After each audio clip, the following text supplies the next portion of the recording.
Welcome to Baconchickenbeer, presented to you by Rob's Hands in Warm Tones 5100K white balance to calm the nerves and soothe the soles of your hand planes. If this is your first time on Baconchickenbeer, then you're among the first ever. Hashtag first. This is the first ever episode, so I'll give you all a thumb. So guys, Baconchickenbeer is a new program on my channel, and this is the show where I talk about all the random things that are occurring here in the excitement of the workshop. Takami Woodshop is just such an exciting place that there's so much going on and there's a lot to cover. So I thought I would start a new program where I can share all that goodness with everyone. We've got new tools and equipment. I've got some new projects on the go. You all know how much of a fan I am of the Skirple pen, but just by chance I came across these imitation Skirples, and they're called Sharpie. Sharpie. But anyway, they do seem to be quite a authentic copy of the Skirple. Hello, my name is...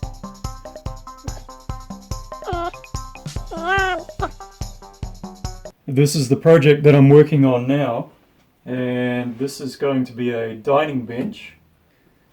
This is a build for my mother, and when we all meet up at her place for dinner and stuff, she doesn't have enough individual seats for all the kids to sit up at the table with all the adults. And this is made of the ash that I picked up when I made the video about my tie-down ratchets, my ratchet straps. And I think it's coming out pretty good so far. I'm happy with how it's going. Had a few difficulties here and there which I'll go into in the build video, which I'll put out in the next couple of weeks. I'm hoping to finish this weekend, and what I'm working on at the moment is the top here, which is an old oak headboard. This is going to go on top here. The difficulty being that since I cut down this headboard from its headboard shape, it had a decorative top on it and a decorative bottom. I cut it down and it developed quite a twist to it, so... And actually that twist, yeah, there we go. Quite a twist. Now when I clamp this board onto the frame here, the frame doesn't have enough tension in it to straighten out the board. Rather, the board pulls the frame out of square and twists it. So you end up with a rocking frame. So I'm gonna cut this down the middle and run it through the planer and the thicknesser and glue it back together.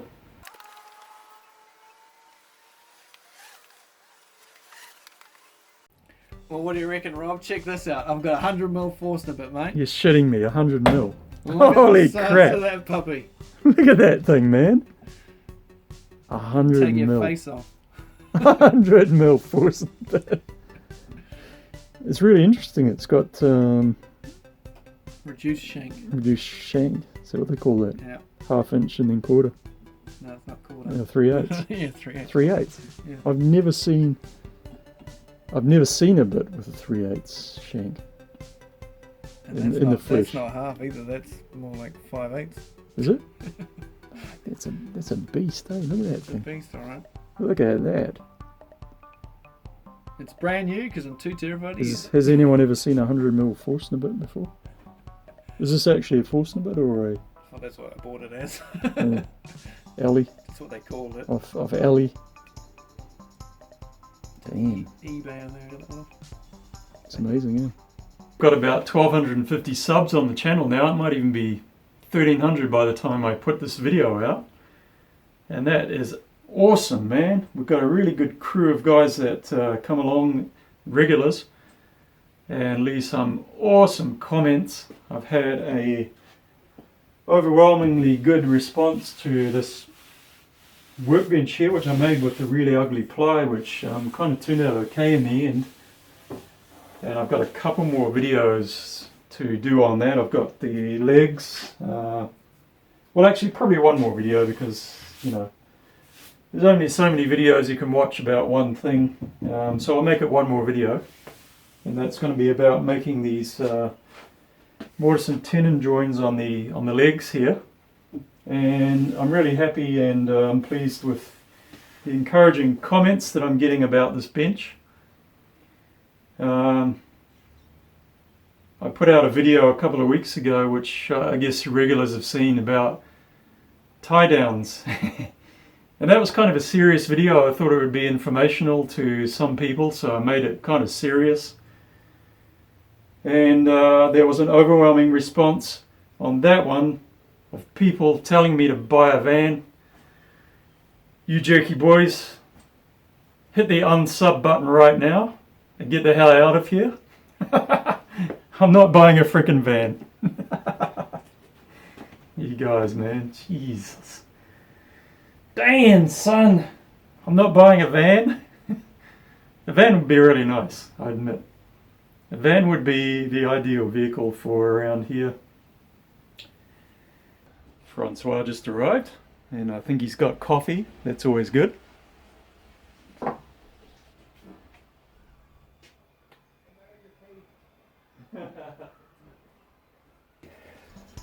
Yeah, well, welcome, Francois. What's Got this? something for you. What is this? Oh, a scraper. If you do glue ups or spill paint on your projects, awesome, whatever. man. Did you make it? Yes. Sweet, I made thank one you. for myself a while ago, and I made one for a friend of mine. Yeah. And he said he doesn't know how he ever got along without it. Nice. It really works very well if you have to. Yeah. I don't want to spoil needed your it on finish. this one. Yeah, it really works well. It's a nice piece of hard remo.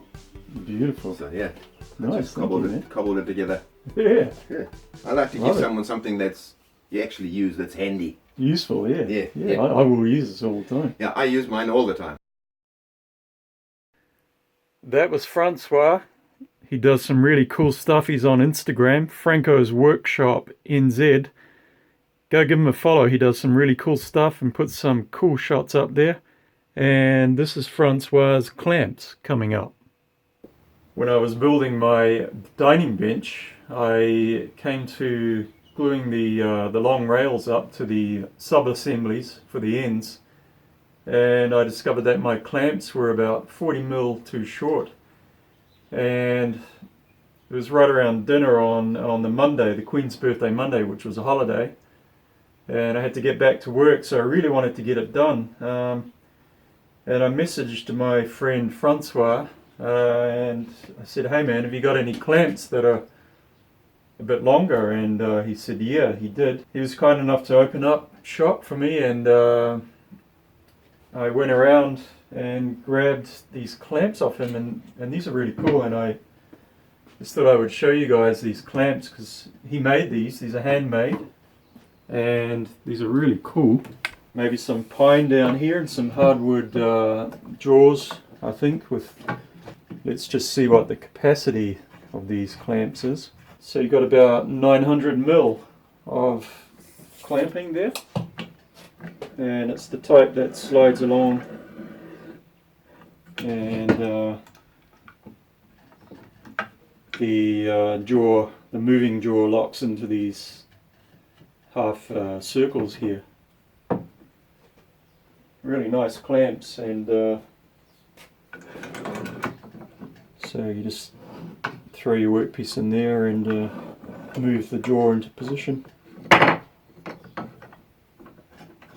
and tighten up the other jaw. Really nicely made and really effective, and big thanks Francois for getting me out of a bit of a spot there. I would have had to postpone that project for another week or so until I had the chance to get some longer clamps. So this here is an old Ryobi belt sander, and it has been restored somewhat. This was a real mess when it was first before it was restored, and it's been all nicely polished up here and painted by my friend Tools over at Tools and Stuff YouTube channel. And I got this off him last night. He doesn't use it. He's got a new one, the same actually as my new Ryobi belt disc. And this one unfortunately has a seized roller at the front here of the belt. And what I'm going to do is give this to Francois, and because he wants a belt sander like this, and I'm sure he'll have no trouble getting this working again. And also he's Sparky, so if there's any electrical problems he can deal with that without any issue. And so I told him I would give him this, and he said, well, in return I'll give you a motor. And I've been looking out for a motor for a long time for my bandsaw. The bandsaw over there has been sitting in the corner for months. The wheels and everything, that's the table, and the wheels and stuff are inside that box up there. I've started to restore it a bit. I'm going to try and get it looking really nice, maybe get it looking even more retro than it currently is. But what was holding me up on that project was not having a motor, and I didn't want to spend big money on one. So this is a great trade, I think. I hope Francois will get this thing going again, because it's a pretty cool old beast.